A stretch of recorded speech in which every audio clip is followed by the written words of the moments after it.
Seats aren't available for non-family, so you'll just have to stand. When I went to a restaurant to celebrate my grandson Tyler's milestone celebration, I found that there clearly wasn't a seat for me as we entered the designated room. As I exchanged glances with the relatives who had arrived at the venue at the same time, a shocking statement was thrown at me by Nicole, the wife of my eldest son, Roger.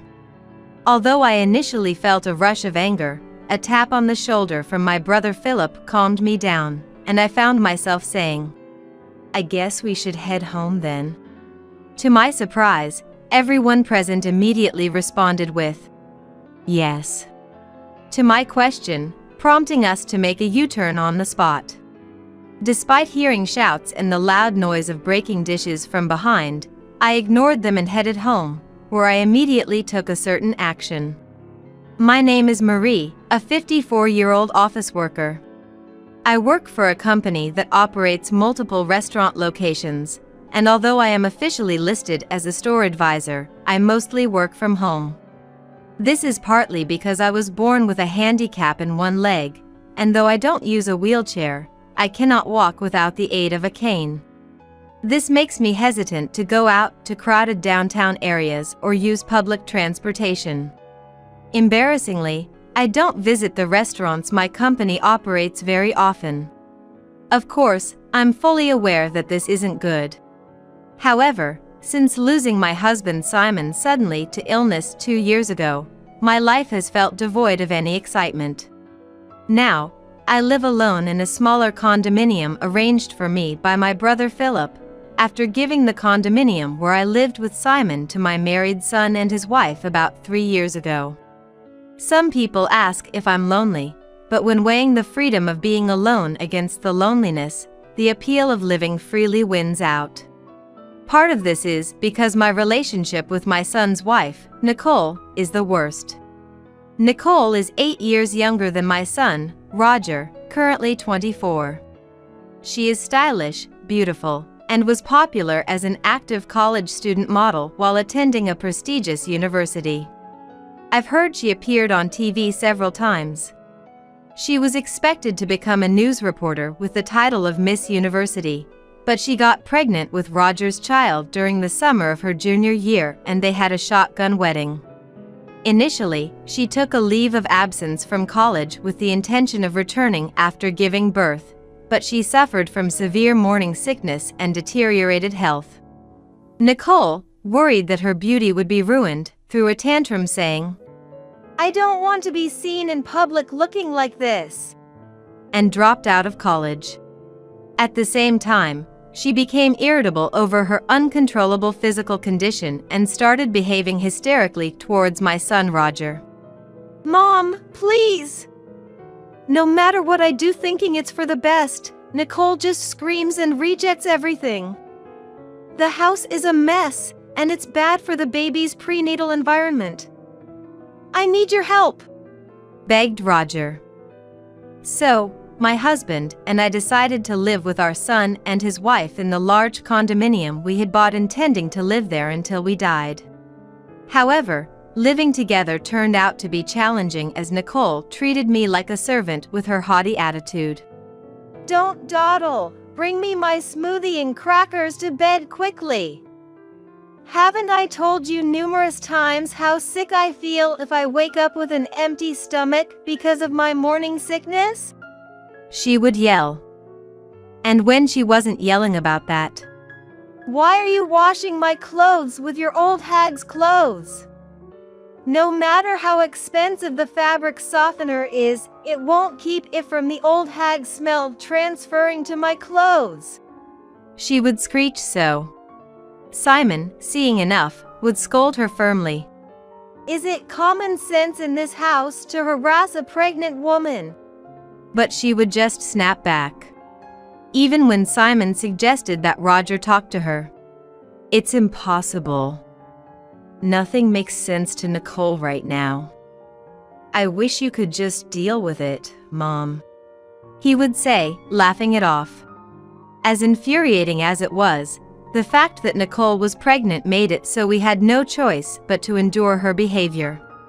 Had Simon been his usual self, Perhaps he could have taken a firmer stand against Nicole and Roger. But looking back, Simon's body was probably already being slowly ravaged by disease at that time. Nicole had cluttered Simon's study and living room, which should have been his places of relaxation after hard work, with her beauty devices, leaving no space to rest. Even trying to soak in the large bathtub we had ordered to relieve his fatigue. Taking a bath with that old bugger gives me the chills. Just use the shower stall instead. I was met with such verbal abuse. Yet, Simon, arguing with those two just tires me out more, he said, deciding it was best to just endure it himself. Seeing Simon's attitude, Nicole and Roger, far from reflecting, escalated their tyrannical behavior even further. Even as I busily managed the household chores, dragging my ailing leg around, they paid no mind. I never want to end up like that disgraceful old hag, no matter how old I get, she said, dissing me to the visiting beautician while pointing at me.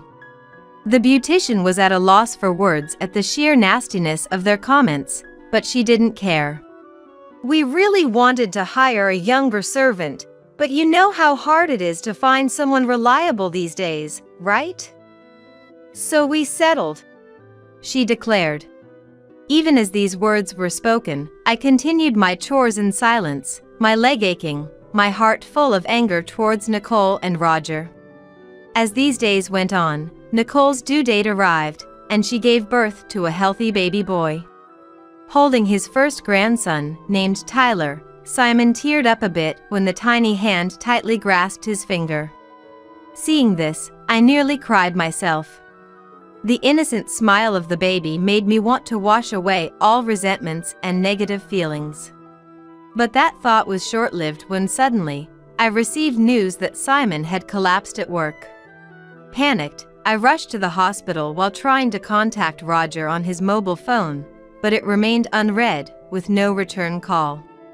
Reluctantly, I asked the company to contact him on his work-issued mobile phone. But that too was in vain, with no response. Hoping at least to let Simon see his grandson Tyler, I contacted Nicole's mobile phone. I asked her to bring Tyler to the hospital, but I'm in the middle of a hair treatment at the salon, so it's impossible. She laughed and refused. Then I'll come to the salon to pick up Tyler myself. Do you really think I'd entrust a baby to an old hag who can barely walk with a cane? With that, she hung up the phone. Still, I didn't give up and kept calling Nicole and Roger's mobile phones, but in the midst of this, the operating room light went off. Then, the doctor came out and informed me that Simon had just passed away. My memories of the time that followed are a complete blank. All I can recall is a hazy scene, as if viewed through frosted glass. After the funeral, which took place amid this haze, I came down with the flu. Nicole, the baby might catch it, which would be terrible, exclaimed dramatically and told me to leave the house immediately. Already emotionally damaged by Simon's sudden departure and physically weakened by fever and cough, I had no energy left to argue with hysterical Nicole. Barely managing to get dressed, I left the room but collapsed in the entrance of the elevator hall. Thankfully, the concierge called an ambulance, and I was rushed to the hospital. According to the doctors, I was on the verge of pneumonia. Later, my brother and his wife and my nephew Urban, having heard of my condition, took care of everything. There's no need to visit the hospital. She's been admitted, she's safe. There's nothing to do there, and it would be terrible if the baby caught something, Roger and Nicole said, not even bothering to visit. Outraged by their attitude, my nephew and his wife. Even if you return to the condo after being discharged, you'll just be exploited by Nicole again, suggested I stay with them for a while instead. Indeed, returning to the condo would mean resuming a servant-like existence before even regaining my strength. However, staying at my brother Philip's house, where my sister-in-law's parents lived, was not an option due to infection prevention concerns, making my nephew's offer a welcome one. Deciding to accept their kind offer, I planned to first return to the condo to retrieve Simon's photos and personal items left behind. My nephew Urban's wife Olive, who was worried about the situation, decided to come with me, and when we visited the condominium for the first time in about a month, we found it in a terrible state. What is this mess? Dirty glasses and dishes are piled up, and the garbage disposal is clogged. What a horrible smell! The living room was no different, with delivery food containers scattered everywhere. The bathrooms and bath were in a dire state as well. I wondered how they could raise a baby in such filth. As Olive and I stood there in disbelief, Nicole, apparently already drunk though it was just past 2 p.m., returned with a couple of friends. Noticing us standing in the living room, turned into a garbage house, Nicole looked surprised for a moment but then quickly put on her usual smirking face and said, "So you're finally back. Then get to cleaning this room right away." It got all messy because the old hag slacked off. Olive was furious at this brazen attitude. She quickly approached Nicole and said, "How dare you speak to Roger's mom like that? After all she has done for you, and you just kicked her out the moment she got the flu," and retorted sharply. But Nicole and her friends just laughed it off. Birds of a feather flock together. Friends of unreasonable people are, unsurprisingly, unreasonable themselves. Then, as if they had a great idea, "Why don't you just leave for good? This place is going to be Roger's through inheritance anyway. The old hag can just go back to her parents' house," they said. As Olive grew even angrier, I somehow remained calm. Considering their outrageous behavior so far, it was only a matter of time before Nicole and the others would try to drive me out. There was no reason for me to stay any longer with such unpleasant people. So, I called Urban to ask for help, and we managed to move out all my personal belongings that had sentimental value that day. Still, when I looked back at the condominium for the last time, the memory of deciding this house would be where I'd die, Simon's smiling face when we made that decision, brushed my heart. I'm sure Simon would understand this decision. I felt certain. After that, I moved into a condominium near my parents' home that Philip had arranged for me, and returned to my job, which had been on hold since before Simon passed away. I also adopted a rescue cat, which I couldn't have before due to Simon's allergy, and started living with it. Though Roger and I work at the same company and see each other when I go to the office, we hardly ever talk. However, one day, I received an unusual message from Roger. Curious about the sudden contact, I read the message. It was about planning a milestone celebration for Tyler at a restaurant this coming weekend. It seems Nicole has invited a large number of guests, including her parents, relatives, and friends.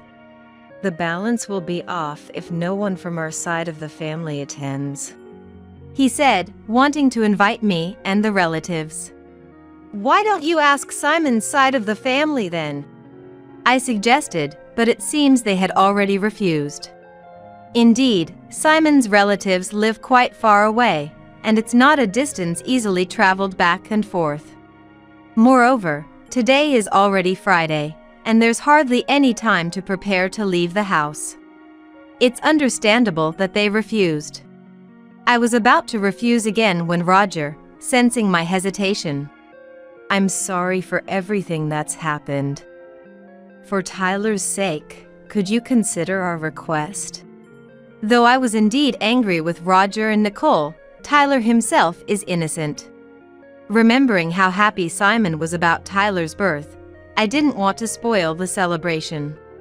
After hanging up and giving it some thought, I decided to attend and sent Roger a message to that effect. On the day, my brother and his wife, my nephew and his wife, my uncle and aunt, their children, and other relatives gathered in front of the restaurant. But Olive said, I'm here today not for that couple but for Marie. While calming her down, we were led to the room, the largest in the restaurant, with low tables and chairs. This setup would make it difficult for me, with my mobility issues, to take a seat. Thinking this, I asked the staff who had shown us in for a chair that was a bit taller. However, Nicole interrupted. There's no extra seat, so just stand, she said loudly with her arms crossed. Seeing Nicole's smirking face, I felt more dumbfounded than angry, wondering how she could be so mean even now. Then, impulsively, I called out to my relatives standing. Shall we go back home then? Without hesitation. Yes. They all responded. The guests on Nicole's side became unsettled by this. Parting the crowd, Nicole's parents came forward, apologizing to me and my brother and his wife while hurriedly scolding Nicole. But Nicole, scolded in front of her relatives and acquaintances, became angry and started throwing anything she could get her hands on, like vases, framed pictures, and dishes. Screams, shouts, and the sound of things breaking filled the room, but we left without paying any further attention. Once the relatives and I had left the restaurant, Philip and I decided to hold a strategy meeting in preparation for what was to come. The company where I, the late Simon, and Roger worked was originally built by my grandfather. It's a family-owned business where our relatives own more than half of all shares, with my real brother Philip currently serving as the CEO. Simon was Philip's close friend since college and joined the company at Philip's request after graduating. He married a woman who was a clerk there and had a son, Roger, but after a long illness, his wife passed away when Roger was in the 8th grade. Philip, seeing Simon juggling work and home life alone, suggested I marry him. Probably concerned about my future due to my disability and lack of social connections. Initially hesitant. I'm a single father with a child, but I intend to take good care of you. Would you become part of our family? I was swayed by Simon's words. Roger, who became my stepson, neither showed hostility nor warmth towards me, his new stepmother.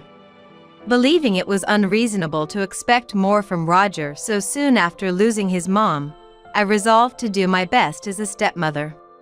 When Roger was about to graduate from college, I want to work at the same company as Dad and Mom, he said, which moved me to tears. However, this peaceful period ended when Roger had a shotgun wedding with Nicole.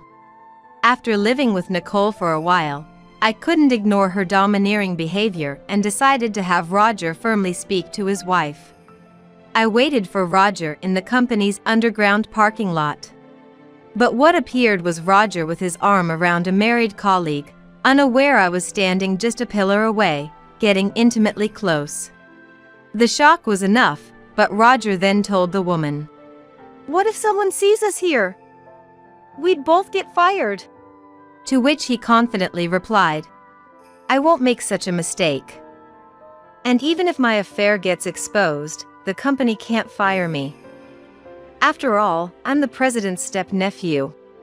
Unaware of my shocked state, Roger continued, "My real mom was just a country girl, but my stepmother, even if just in name, is the company's executive vice president and the granddaughter of the founder, so she owns a significant share of the stocks and assets.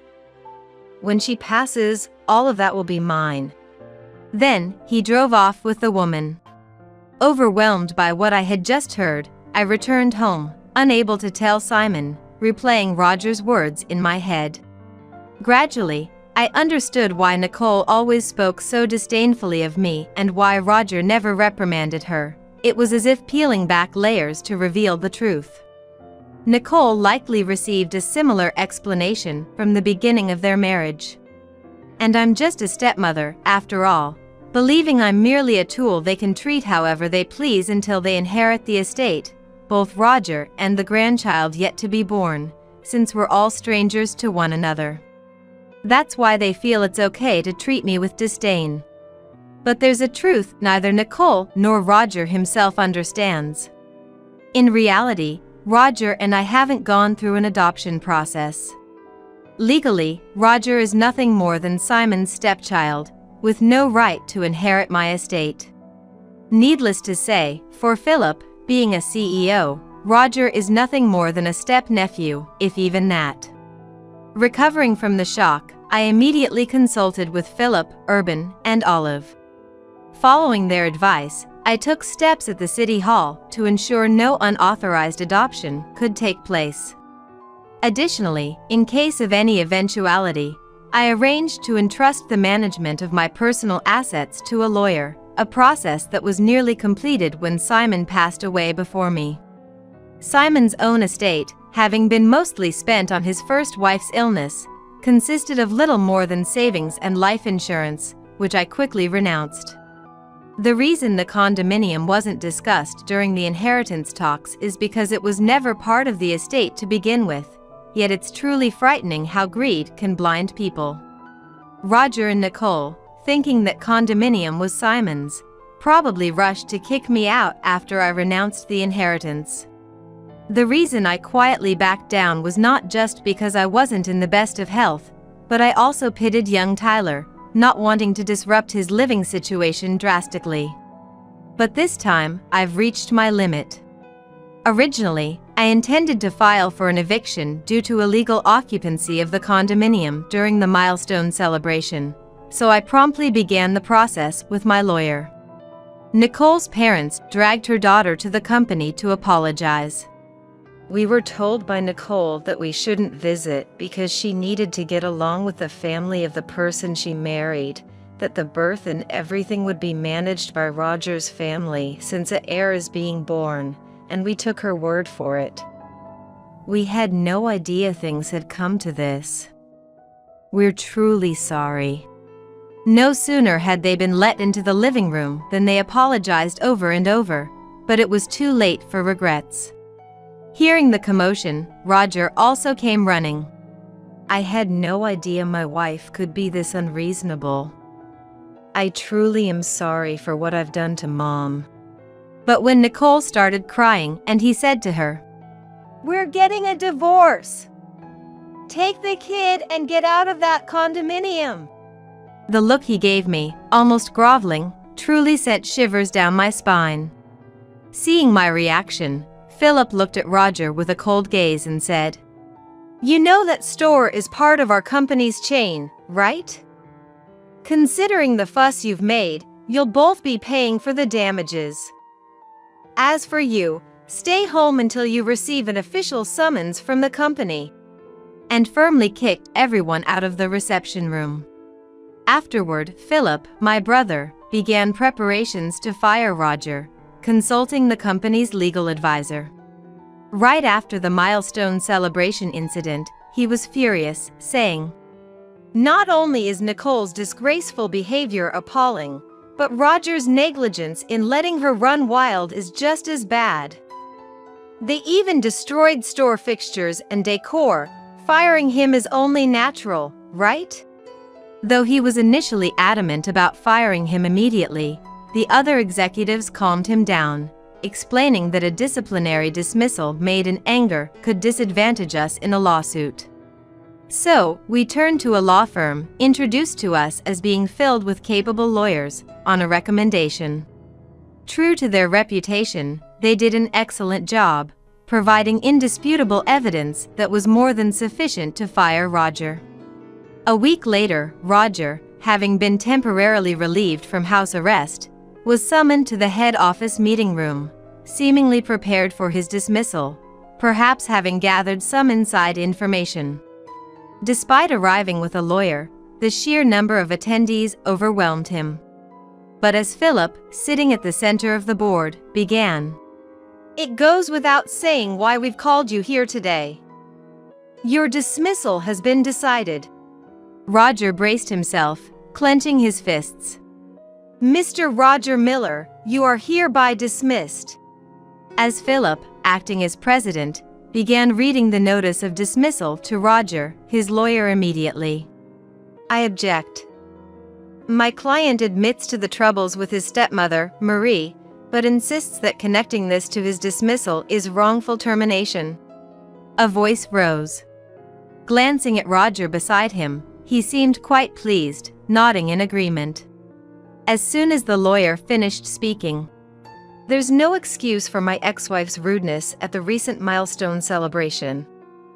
But that was a private matter. Isn't it wrong to fire me over it?" he argued. Then, conspicuously placing a voice recorder on the desk.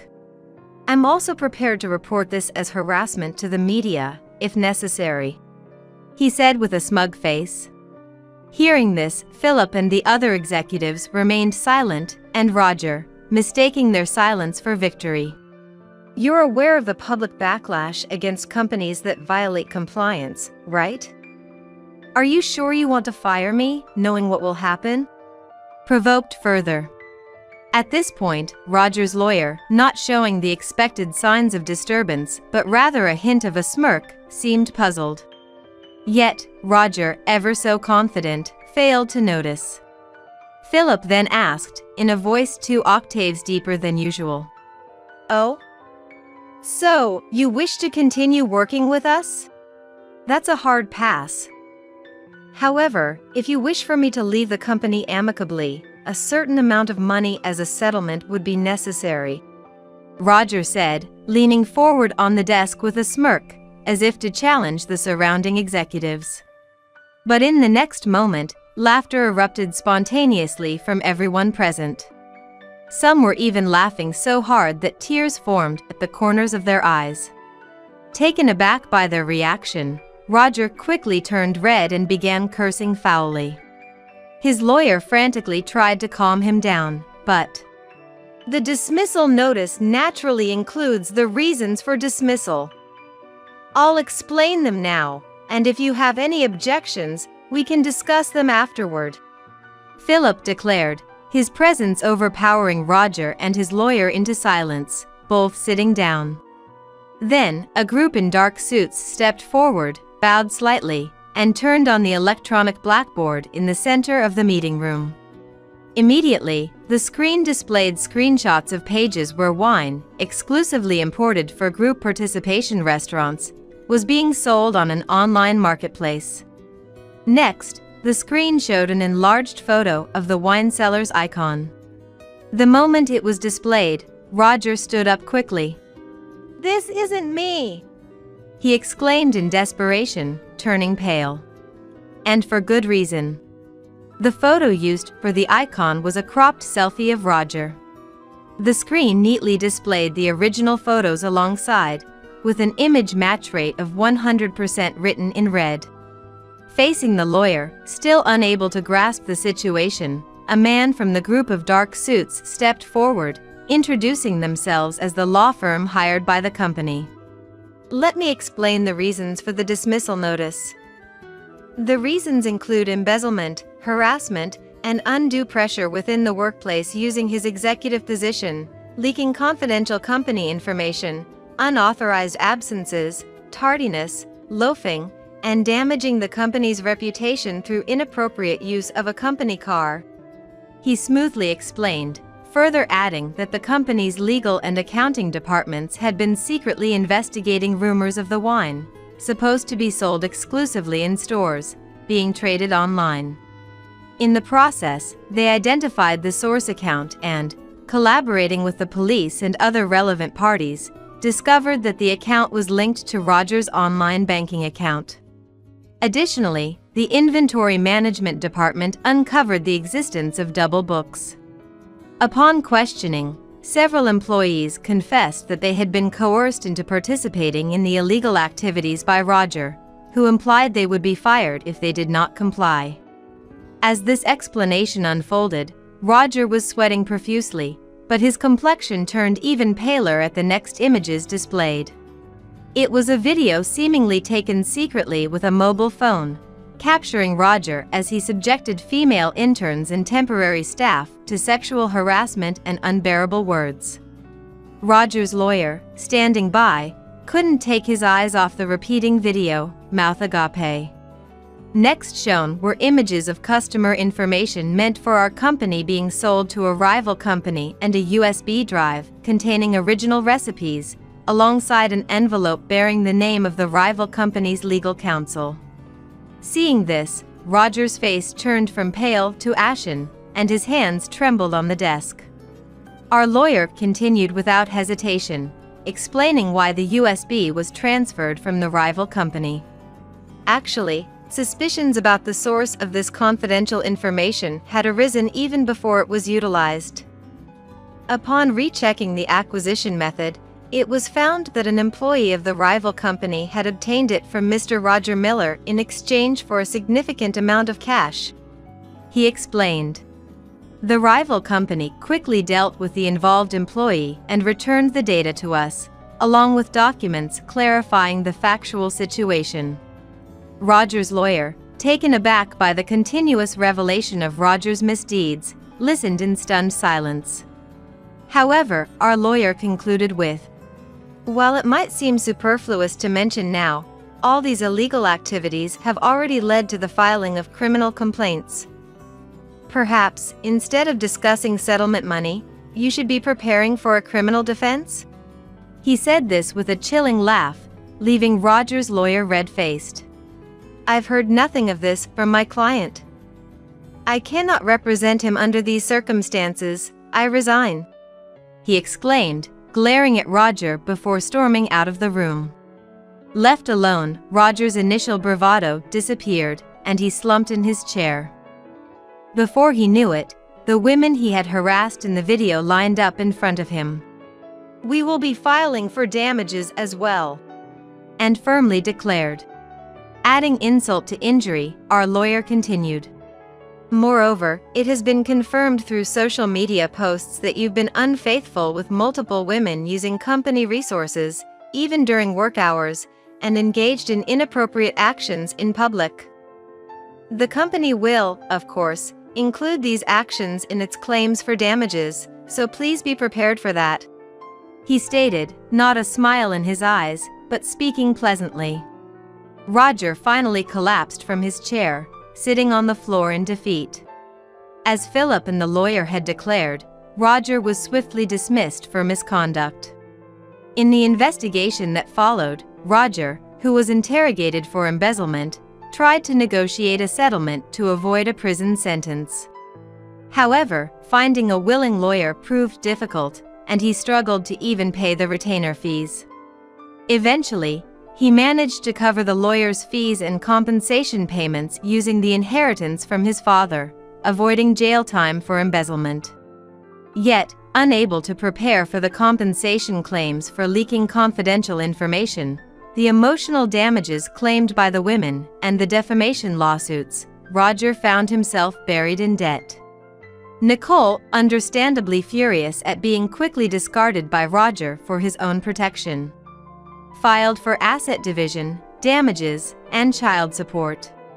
In a defiant stance, Roger demanded, "Then, let's have a DNA test for the child," prioritizing the investigation of paternity over financial concerns.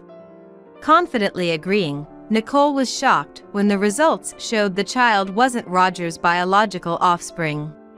Investigations by a detective hired by Roger revealed Nicole had multiple partners at the time of their shotgun marriage, one of whom was the biological father, disproving any parental relationship between Roger and the child. However, legally, Tyler was still considered Roger's child. Knowing he couldn't escape from the obligation of child support, Roger initiated mediation to confirm the absence of a parental relationship. While a lengthy resolution was expected, the public exposure of Nicole's turbulent private life in court was something her parents wanted to avoid at all costs, leading to an explosive reaction. "Stop bringing shame upon us! Enough with your antics," they demanded, forcing Nicole to withdraw all claims for asset division, damages, and child support. Then Nicole, for reasons known only to her, demanded of Winston, "You're the father of this child, so you should acknowledge paternity and pay child support." the biological father of her child. Winston, who was married, refused to acknowledge the child for fear his wife would find out. He did offer to pay some child support, but Nicole, unsatisfied, took the child and confronted Winston at his home while he was away. Don't you think it's terrible that your child and mine, sharing the same father, aren't acknowledged and don't receive proper child support? She boldly stated. Winston's wife, caught off guard by this revelation and already dissatisfied with her husband, who had been adopted into her family, promptly divorced him. She transferred all desirable assets, including a new house, savings, and stocks, into her name before kicking Winston out with nothing. Initially, Nicole smirked at Winston's divorce, thinking she could be the next wife, but upon learning he had lost all his assets and was ousted from his father-in-law's company, becoming unemployed, she quickly withdrew. Despite the cause being his own infidelity, Winston felt his happiness had been destroyed and blamed Nicole. All of this is her fault.